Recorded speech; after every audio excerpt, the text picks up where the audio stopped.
ప్రస్తుతం మనతో పాటు ఉన్నారు ఆస్ట్రాలజర్ భార్గవ్ దేవన గారు. ఒకసారి ఆయనతో మాట్లాడదాం. నమస్తే అండి.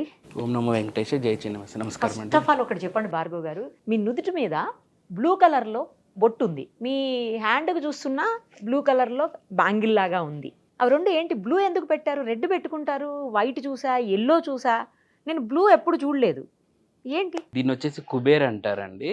ఓకే. ఇది ఒక కైండ్ ఆఫ్ తిలకం అన్నమాట.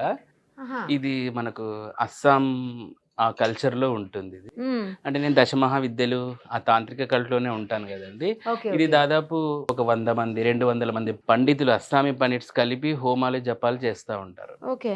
అప్పుడు స్పెషల్గా కొంచెం మంత్రోచ్చారణ చేసి ఉండేదన్నమాట ఈ కుబేర్ అంటే. సో అది ధరించడం ద్వారా మనకు ఆకర్షణ శక్తి, వాక్ శక్తి ఇవన్నీ ఉంటుందని అనమాట. కామాఖ్యపీఠంలో మంచి ప్రసిద్ధి ఇది. బట్ దొరకదు అంత ఈజీగా, అదే కదా. చాలా రేర్గా దొరుకుతుంది. అది నేను తాంత్రికంలో ఉంటాను కాబట్టి నేను కాస్త తెచ్చుకున్నాను. అది మీరు మాత్రమే పెట్టుకోవచ్చా, లేదా నాలాంటి ఎవరన్నా వాళ్ళు నార్మల్ వాళ్ళు పెట్టుకోవచ్చా? ఎవరన్నా పెట్టుకోవచ్చు. దొరకడం అందరికీ కూడా ఇవ్వరు, అది కొంతమందికే ఇస్తూ ఉంటారు అనమాట. ఇప్పుడు మీరు మాకు ఇస్తారా? ఇప్పుడైతే నేను క్యారీ చేయలేదండి, పెట్టుకొని వచ్చేసాను. ఇంకా ఇది వచ్చేసి దీన్ని కుబీరా అంటారు. ఇది కూడా తాంత్రిక సంబంధమే. అంటే ఇది మనలో ఉన్న ఎనర్జీ ఉంటుంది కదండి, అంటే ఈ తంత్ర శక్తులు చేసి మనం పెంపొందించుకునే ఎనర్జీ ఉంటుంది కదా, అవును. అది మనకు అవుట్ సైడ్ వెళ్ళకోకుండా ఒక బంధం లాగా అన్నమాట. సో ఇవి డిఫరెంట్ కలర్స్లో ఉంటాయి. ఓకే. బ్లూ ఎందుకంటే నాకు రైట్ నో శని మహాదశ నడుస్తుంది. సో అందుకని శనికి నీలాంజన సమాభాసం అంటాం, అంటే నీలం అంటే బ్లూ. చాలా ఇష్టం. సో అందుకని చెప్పేసి ఆ బ్లూ కలర్ బ్యాంగిల్ నేను వేసుకున్నాను. అందుక ఓకే, ఓకే. యాక్చువల్లీ నేను విన్నాను మీ గురించి, మీరు ఇంటర్వ్యూకి వస్తున్నారు తెలిసిన వెంటనే మీ గురించి తెలుసుకోవాలి కదా కొంత అని చెప్పి తెలుసుకున్నాను. అందులో నేను విన్నది ఏంటంటే మీరు అసలు ఫస్ట్లో నాస్తికులు, అవునండి. అసలు దేవుణ్ణే నమ్మేవాళ్ళు కాదంట. అలాంటిది మీ బాబు విషయంలో, అంటే బాబుకి ఏదో మాట రాదు అని చెప్పేసి ఒక ఆలయంలో, ముఖ్యంగా తిరుపతి లాంటి గొప్ప పుణ్యక్షేత్రంలో ఒక స్వామీజీ మీకు చెప్పినందుకు అవునా అని మీరు నిజంగా బయటికి వెళ్ళి టెస్ట్ చేయించుకొని డాక్టర్ దగ్గర అది అవునని తెలిసిన తర్వాత అప్పటి నుంచి మీరు దేవుడిని నమ్మటం మొదలుపెట్టి మీ బాబు కోసం మీరే రకరకాలైనటువంటి పూజలు, విద్యలు అన్నీ నేర్చుకున్నారని చెప్పి విన్నాను. చాలా బాగా అనిపించింది. ఎందుకంటే ఒక నమ్మని వ్యక్తిని నమ్మించడం కోసమే ఆ సంఘటన జరిగిందేమో, దేవుడిని నమ్మని వ్యక్తిని దేవుడు ఉన్నాడురా బాబు అని చెప్పడం కోసం ఆ సంఘటన జరిగిందేమో అనిపించింది నాకు. కరెక్టేనండి, ఇదేదో అన్నమయ్య సినిమాలు ఇలాగే జరిగినట్లు అనిపిస్తుంటుంది నాకు కూడా. But it's a miracle really. నేను ఇట్లా టర్న్ అవ్వడానికి కూడా ఆ ఇన్సిడెంటే మెయిన్ కారణం. ఎందుకంటే మాటలు రానప్పుడు ఏదో ఒక శక్తిని నాకు అట్లా ఆ టర్న్ అయిపోయాను. ఆ భగవంతుని నమ్ముకోవడం, దశమహావిద్యలు, ఎస్పెషలీ నా కొడుకు మాట్లాడడానికి చిన్నమస్తా దేవత, దశమహావిద్యల్లో 6వ దేవత అనమాట. చిన్నమస్తా అంటారు. తనకు శిరస్సు ఉండదు ఆ అమ్మవారికి. తన తలను తానే నరుక్కొని ఉంటుంది ఇట్లా. చిన్నముండ అని కూడా అంటారు అనమాట. ఆ తాంత్రిక దేవతను ఉపాసించడం ద్వారా నా కొడుకు మాటలు వచ్చేసాయి బాగా. సో అప్పటి నుంచి దశమహావిద్యల్లో ఇలా దైవారాధన ఇలా ఉండిపోయినాను. తర్వాత డాక్టరేట్ కూడా ఉంది మీకు ఆస్ట్రాలజీలో డాక్టరేట్ చేశాను. నమ్మని ఒక వ్యక్తి ఈరోజు డాక్టరేట్ చేసి డాక్టర్ అయిపోయారు ఆస్ట్రాలజీలో అంటే నిజంగా బాగా అనిపిస్తుంది అండి వినటానికి కూడాను.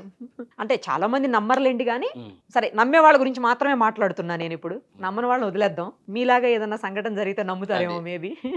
అసలు హోరోస్కోప్ మనం వింటుంటాము, దానికి అంటే ప్రత్యేకంగా హోరోస్కోప్ చూపించుకోవటం ఇవన్నీ కొంతమంది చేస్తూ ఉంటారు, కొంతమంది అసలు పట్టించుకోరు అనుకోండి.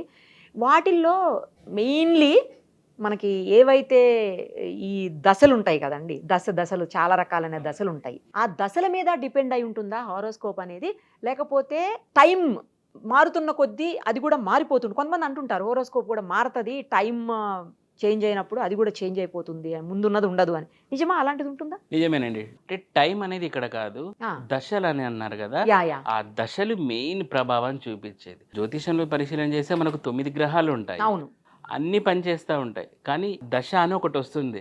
మనం ఇప్పుడు అంటుంటారు చూసారా, శుక్రమహాదశ వచ్చింది వాడికి బాగా డబ్బు వచ్చేసింది అంటుంటారు, శని వస్తే శని అంటుంటారు. ఈ దశ ఒక్కొక్క గ్రహం కొన్ని సంవత్సరాలు ఉంటుంది. శని 18 సంవత్సరాలు ఉంటాడు, శుక్రుడు 20 సంవత్సరాలు ఉంటాడు. సో ఇట్లా ఒక్కొక్క గ్రహం కొన్ని సంవత్సరాలు ఉంటుంది. ఇందులో శని ఏలినాటి శనిని మళ్ళీ 7.5 సంవత్సరం కింద కొన్ని రోజులు ఫాలో అవుతాడు ఆ జాతకునికి. ఇందులో బాగా సఫరింగ్ నా అనుభవంలో అయితే రాహుకేతువులు. ఎందుకంటే రాహుకేతువులు బాగా ఇబ్బంది పెట్టే గ్రహాలు, చాలా భయంకరమైన ఇబ్బంది. అది కూడా కొన్ని లగ్నాలకు ఆ ఇబ్బంది ఉండదు. మరి ఇప్పుడు ఫర్ ఎగ్జాంపుల్ వృషభ లగ్నము, తులా లగ్నము, మిథున, కన్య, కుంభ, మకర ఈ లగ్నాలకు రాహువు 3, 6, 11, 10లో ఉంటే ఇబ్బంది పెట్టాడు, మంచి ప్రయోజనాలే ఇస్తాడు. శని ఎంత ఇస్తాడో రాహు అంత ఇస్తాడు. అందుకే జ్యోతిషంలో శనావత్ రాహు అంటారు. అంటే శని ఈజ్ ఈక్వల్ టు రాహు అన్నమాట. కుజావత్ కేతు అంటారు. అంటే కుజుడు ఏమిస్తే కేతు అది ఇస్తాడు, కేతు ఏమిస్తే కుజుడు అది ఇస్తాడు. శనావత్ రాహువు, కుజావత్ కేతువు అంటారు అనమాట. అంటే శని రాహులకి తేడా లేదు. బట్ అత్యంత భయంకరమైన ప్లానెట్స్ సఫరింగ్ చేయాలంటే ఇంకా వాడి సర్వనాశనం చేసిన వరకు వదిలిపెట్టవు. నిజంగా అంటే టాప్ లేపాలి అన్న కూడా అవే. ఇప్పుడు రాజకీయ నాయకులందరికీ రాహు నంబర్ 1 గ్రహం. ఎందుకంటే చూడండి, రాహువు మాయావి, ఒక మాయ మాటలు చెప్పాలి. రాజకీయ నాయకులు అవే కదా, తిమిని పంపించేసే మాటలు. రాహు ఎంత అద్భుతంగా ఉంటే, ఎస్పెషల్లీ దశమ స్థానం రాహు ఉంటే సూపర్గా వాళ్ళు సక్సెస్ అవుతుంటారు. ఇప్పుడు ఫర్ ఎగ్జాంపుల్ లేడీస్ విషయంలో తీసుకోండి, ఈ సర్పదోషాలు, నాగదోషాలు వినే ఉంటారు. ఇవి ఎస్పెషల్లీ లగ్నం నుంచి పంచమ స్థానంలో రాహు ఉన్నప్పుడు ఎక్కువ ట్రబ్లింగ్ ఉంటుంది. ఈ లేడీస్కి సంతాన నష్టము, అబార్షన్స్, గైనిక్ ఇష్యూస్, ఇప్పుడు చిన్న వయసులోనే పీసీఓడి ఇవన్నీ బికాజ్ ఆఫ్ రాహువు. కుజుడితోటి కూడా, కుజుడు పంచమంలోనే అబార్షన్లు ఖచ్చితంగా అవుతాయి, రాహు ఉన్నా కూడా అవుతాయి. రాహు ఉంటే కొంతమంది చూసారా, పిల్లలకి హార్ట్ బీట్ లేదు, గర్భం. సో ఇవన్నీ because of Rahu effect. Rahu అనేవాడు అంత వరెస్ట్, అంత హై అనుకుంటే అంత హై చేసేస్తాడు. ఇక మళ్ళీ డ్రగ్స్ ఇట్లాంటివి మనం కేసులు చూస్తూ ఉంటాం. ఈ మధ్య కాలంలో డ్రగ్స్ ఎక్కువ ఇదైపోతుంది. వీళ్ళందరికీ రాహు ఎఫెక్ట్ అనమాట. రాహు 6th ఉన్నాడు అనుకోండి, లగ్నాత్, ఆ లగ్నాత్ 6లో రాహు ఉండి యోగకారైనప్పుడు ఎక్కువగా ఈ డ్రగ్స్ కేసుల్లో ఇరుక్కుంటుంటారు. 12th రాహు ఉన్న డ్రగ్స్ కేసుల్లో ఇరుక్కుంటుంటారు, డ్రగ్స్కి అలవాటు పడతారు. ఎందుకంటే రాహు ఏ భావంలో ఉంటే దానికి వ్యతిరేకం చేస్తాడు. అది ఆయన లక్షణం అన్నమాట. ఆయన సాంప్రదాయ వ్యతిరేకి. 6లో ఉన్నాడు అనుకోండి, 6 అనేది ఆహారపు అలవాట్లు. 6లో రాహు ఉన్నోళ్ళు మ్యాక్సిమం ఎటువంటి దృష్టి లేకపోతే బాగా తాగడము, ఇలాంటివన్నీ చేయడం, బ్యాడ్ హ్యాబిట్స్ అన్ని. రాహు 6లో ఉన్న వాళ్ళు ఎటువంటి పాపగ్రహ దృష్టి లేని వాళ్ళు అట్లాంటివి బిహేవ్ చేస్తారు. అట్లాంటి కేటగిరీలో ఈ డ్రగ్స్ కూడా మనకు వస్తూ ఉంటాయి అన్నమాట. సో ఇట్లా రకరకాలుగా రాహు అనేవాడు ఇస్తూ ఉంటాడు. కేతు ఎప్పుడు కానీ హెల్త్ పరంగా డ్యామేజ్ చేయాలనుకుంటుంటాడు. రాహు ఎలాంటోడు అంటేనండి, ఒక ఎడారిలో ఉన్నామనుకోండి, ఏమంటాడంటే మనకు దాహం అవుతుంది, ఒయాసిస్ ఉంటుంది కదా ఎడారిలో. రాహు ఏమంటాడంటే, అదిగో ఇంకొక 2 కిలోమీటర్స్ వస్తే నీకు ఒయాసిస్ వస్తుంది అంటాడు. వీడు ఆశపడి 2 కిలోమీటర్లు పోతాడు, ఇంకొక 3 రా, నీకు మళ్ళీ ఒయాసిస్ ఉండి ఇంకా పెద్దది ఉండు. వాడితో ఇట్లా 10 కిలోమీటర్స్ నడిపించి అక్కడ తీరపోయి ఇంత బాటిల్ పెడతాడు. అంటే రాహు ఉన్న సిచ్యువేషన్ ఎగ్జాగరేట్ చేసి రిజల్ట్ ఏమో ఇంత ఇస్తాడు. అది ఎవరికి పడనోనికి, తన పార్టీ కానుకో, జాతకుడు తన పార్టీ కాకపోతే పెద్ద ఒయాసిస్ ఉంది అని ఆశ పెట్టి లాస్ట్కి చిన్న వాటర్ బాటిల్ 250 ml నీళ్ళు ఇస్తాడనమాట. కేతు అనుకోండి అట్లా కూడా కాదు, ముందే చెప్తాడు, నీకు అక్కడ ఒయాసిస్ ఉండదు, ఏమీ ఉండదు, నువ్వు ఇప్పుడే చచ్చిపోతావు గంటలు అని చెప్పేస్తాడు. అంటే Ketu straight forward, direct answer. Rahu మాయ, వీడికి క్రియేట్ చేసి ఇది చేస్తాడు. కేతు డైరెక్ట్ చెప్పేస్తాడు మొహం మీద అనమాట, నీకేమీ కాదు, నువ్వు చచ్చిపోతావు ఒక 1 అవర్లో, నువ్వు ఏం చేసినా గిలగిలా కొట్టుకొని చచ్చిపోతావు అని చెప్పేస్తాడు. ఇది రాహుకేతువులకి తేడా. ఇప్పుడు పూజలు చేయించినప్పుడు కూడా ప్రతి ఒక్కళ్ళు రాహుకేతులు పూజలే చేపిస్తారు, 2 మిక్సే కలిపి చేపిస్తారు. ఎందుకు ఇవి? ఎందుకంటేనండి 180 degreesలో ఉంటాయి ఇవి. జాతకంలో ఒక్కొక్కటి కొన్ని డిగ్రీస్లో తిరుగుతూ ఉంటాయి, ఇలా సోలార్ సిస్టమ్ లాగానే ఇవి కూడా. ఇందులో ఈ రాహుకేతువులు 180లో ఉంటాయన్నమాట. అందుకే వీళ్ళని సౌత్ నోడ్, నార్త్ నోడ్ అంటారు ఇంగ్లీష్లో. 180 ఏం చేసినా జంట ఇవి. అది కాక పురాణాల ప్రకారం తీసుకుంటే ఒకరే వాళ్ళు. ఆ రాక్షసుని పేరు స్వర్భాను. స్వర్భాన్ అయితే మోహిని ఘట్టం తెలుసు కదండి, శ్రీ మహావిష్ణువు మోహిని అవతారం మీద అమృతం ఇచ్చేటప్పుడు ఈ స్వర్భాన్ అనే రాక్షసుడు వచ్చేసి అమృతపానం చేస్తాడు దేవత రూపంలో. అందుకు మన శ్రీ మహావిష్ణువు సుదర్శన చక్రంతో నరికేస్తాడు. అప్పుడు 2 ముక్కలు అయిపోతాయి. అప్పుడు ఈ స్వర్భానుకు తల్లి ఉంటుంది, సింహిక అని. ఆమె మహాపతివ్రత అనమాట. ఆమె వచ్చేసి నా కన్న కొడుకుని 2 భాగాలుగా చేస్తారు మీరు, ఆమె పేరు సింహిక.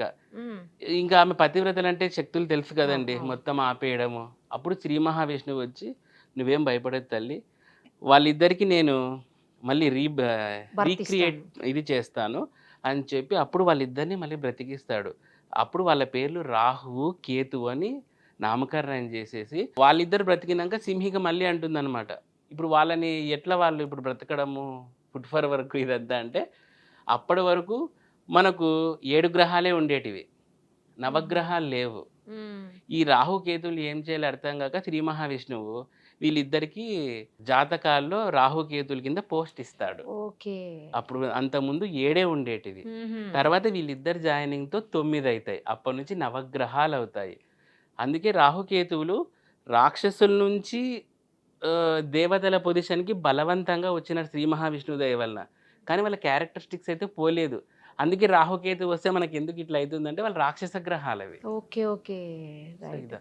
ఇప్పుడు జనరల్గా మొత్తం పర్ఫెక్ట్గా date of birth, place of birth, time of birth అన్నీ ఉంటే, నక్షత్రాలు రాసులు అన్నీ కరెక్ట్గా తెలిస్తే హోరోస్కోప్ పర్ఫెక్ట్ వస్తుంది అంటారు. ఒకవేళ అవి లేవు, అందులో ఏమన్నా తేడాలు ఉన్నాయి, పర్ఫెక్ట్గా తెలియదు, అలాంటప్పుడు ఏంటి పరిస్థితి అండి? ఎర్రర్స్ వస్తాయండి, వస్తాయా? వస్తాయి ఖచ్చితంగా. అంటే ఎందుకంటే అన్నీ ఉంటే మనకు ఒక 70-80% లాగచ్చు హొరోస్కోప్ని వితౌట్ ఎర్రర్స్. ఇక అక్కడికక్కడికే ఉన్నాయంటే అవి అటు ఇటు ఉంటాయి. కానీ ఇందులో ప్రశ్నశాస్త్రం అని ఒకటి ఉంటుంది, ఓకే. దీని ద్వారా చెప్పేసేయచ్చు. కానీ అది మంచి నిష్ణాతుడై ఉండాలి. ప్రశ్నశాస్త్రం అంటే మీకు రకరకాల క్వశ్చన్స్ అడిగి జాతకాన్ని రాబట్టడం, లేదంటే కొంతమంది ఇలా మొహం చూసి చెప్పడం అనమాట. ఓకే. వాళ్ళ చెవులు, పళ్ళు, ముక్కు, కళ్ళు ఇవి చూసి వాళ్ళ యొక్క గ్రహస్థితిని అంచనా వేయచ్చు. సో మీరు ఇవన్నీ చేస్తారా? ప్రశ్నశాస్త్రం ఇవన్నీ చేస్తానండి. మిమ్మల్ని ఎవరైనా కాంటాక్ట్ చేయాలనుకుంటే మీ నెంబర్ ఇవ్వచ్చా మేము? ఇవ్వండి. కింద నెంబర్ డిస్ప్లే చేస్తాము. ఆ, ఎందుకంటే రైట్ పర్సన్ని చూజ్ చేసుకోవటం అనేది కూడా ఇంపార్టెంట్ కదండి కొన్ని విషయాల్లో. ఎక్కడుంటారు మీరు? మేము అనంతపూర్లో ఉంటామండి. మీరు ఎక్కడి నుంచైనా ఎవరితోటైనా ఫోన్లో ఆ, మాట్లాడతారా, ఫోన్లోనే. లేకపోతే డైరెక్ట్గా లేదండి, రావాలన్నా మీ ఫోన్లో. దగ్గరికి? ఫోన్ అపాయింట్మెంట్ ఇప్పుడు మణికొండలో ఆఫీస్ తీసుకోవాలనుకుంటున్నాము. ఓకే. అదే ప్లానింగ్లో ఉన్నాం. త్వరగా పెట్టండి, హైదరాబాద్ వాసులకు కూడా అందుబాటులోకి వచ్చారు. ఖచ్చితంగా అండి. రైట్ అండి, థ్యాంక్ యూ. చాలా డౌట్స్ని క్లారిఫై చేశారు. Thank you so much. నమస్కారం అండి. ఓం నమో వెంకటేష్. జై చిన్నమస్తు.